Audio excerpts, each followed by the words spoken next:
സീറ്റുകളിൽ വിജയപ്രതീക്ഷയുമായി Kerala Congress Joseph group. Thodupuzha, Kaduthuruthy, Kuttanad എന്നിവിടങ്ങളിൽ വലിയ ഭൂരിപക്ഷം ഉണ്ടാകുമെന്നാണ് പ്രതീക്ഷ. തൊടുപുഴയിൽ അബു ജോൺ ജോസഫ് 1.5 ലക്ഷത്തിലധികം ഭൂരിപക്ഷം നേടുമെന്നും നേതൃത്വം വിലയിരുത്തുന്നു. ലെബി സജീന്ദ്രൻ ചേരുന്നു. ലെബി, ജോസഫ് വിഭാഗത്തിന്റെ പ്രതീക്ഷകൾ, ആത്മവിശ്വാസം, കണക്കുകൂട്ടൽ അതെങ്ങനെയാണ്?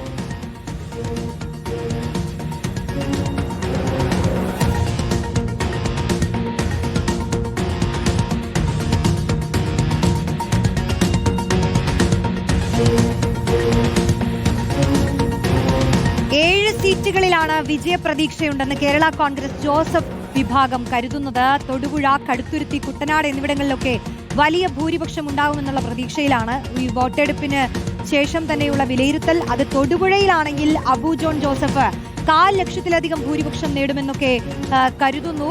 ലെബി, ഏറ്റവും പുതിയ വിലയിരുത്തൽ എങ്ങനെയാണ്?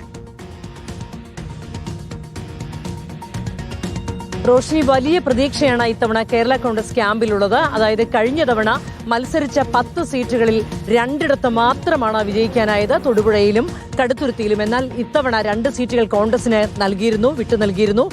ഏറ്റുമാനൂരും ഇടുക്കിയും വിട്ടു നൽകിയിരുന്നു. അതിനു പകരം തൃക്കരിപ്പൂർ വിട്ടു നൽകുകയും പകരം കാഞ്ഞങ്ങാട് ഏറ്റെടുക്കുകയും ചെയ്തു. 8 സീറ്റുകളാണ് മത്സരിച്ചത്. മത്സരിച്ച 8 സീറ്റുകളിൽ 7 വിജയിക്കാനാകും എന്നുള്ള പ്രതീക്ഷയാണ് കേരള കോൺഗ്രസിന്റെ ക്യാമ്പിലുള്ളത്.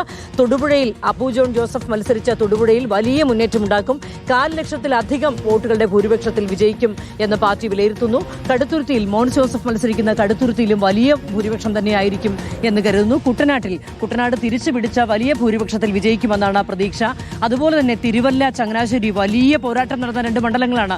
2 മണ്ഡലങ്ങളും തിരിച്ചു പിടിക്കുമെന്ന് കരുതുന്നു. അതുപോലെ തന്നെയാണ് കോതമംഗലം വലിയ പോരാട്ടമായിരുന്നു. അവസാനം വരെ ഇഞ്ചോടിഞ്ച് പോരാട്ടം എന്ന് വിലയിരുത്തപ്പെട്ട മണ്ഡലമാണ്. കോതമംഗലം തിരിച്ചു പിടിക്കും എന്ന് കരുതുന്നു. കോതമംഗലത്തും വിജയിച്ചു കയറും. ഒപ്പം തന്നെ ഇരിങ്ങാലക്കുടയാണ് അവസാനം വരെ ഏതാണ്ട് പോളിംഗ് തീരും വരെ ഒരു ആശയക്കുഴപ്പം അതിലുണ്ടായിരുന്നു. ഇതിൽ വിജയിച്ചു കയറും എന്നുള്ള പ്രതീക്ഷ അവസാനം വരെ ഇല്ലാതിരുന്ന മണ്ഡലമാണത്. പക്ഷേ വോട്ടെടുപ്പ് കഴിഞ്ഞതോടുകൂടി പോളിംഗ് ശതമാനവും മറ്റ് സാമൂഹിക ഘടകങ്ങളെല്ലാം ചേർത്ത് വെച്ച് വായിക്കുമ്പോൾ അവരുടെ പ്രതീക്ഷ, കണക്കുകൂട്ടൽ ഇരിങ്ങാലക്കുടയും ഇത്തവണ തിരിച്ചു പിടിക്കും എന്ന് തന്നെയാണ്. തോമസ് ഉണ്ണിയാടനാണ് മത്സരിക്കുന്നത്. മുൻ ചീഫ് വിപ്പാണ് തോമസ് ഉണ്ണിയാടൻ. ആ മണ്ഡലം തിരിച്ചു പിടിക്കുമെന്നും പാർട്ടി കരുതുന്നു. ഏതായാലും കേരള കോൺഗ്രസിന്റെ ക്യാമ്പിൽ ഇക്കുറി വലിയ ആവേശമാണ്, വലിയ പ്രതീക്ഷയാണ്. പിളർപ്പിന് ശേഷം കൈവിട്ടുപോയ പ്രതാപമെല്ലാം തിരിച്ച് ഇക്കുറി പിടിക്കും എന്ന് തന്നെ കരുതുകയാണ് റോഷ്നി അവർ.